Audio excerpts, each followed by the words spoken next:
In this video, we are going to see how we can turn on or turn off the birthday notifications on Facebook. So let's say that you want to receive or you don't want to receive the birthday notifications for your friends on Facebook. Here's what you need to do.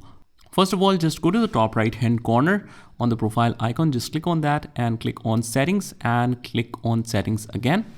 And on the left hand side, if you scroll down a little bit under the preferences, you will see this notifications option. Click on that. And then on the right hand side, you will see this birthdays option. Click on this.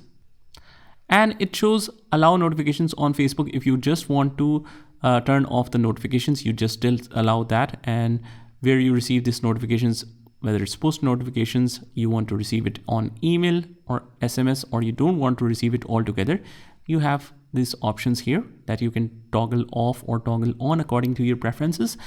And that is all you have to do. I hope you found this video helpful, and if you did, hit the like button and subscribe to our channel, and I will see you in the next one.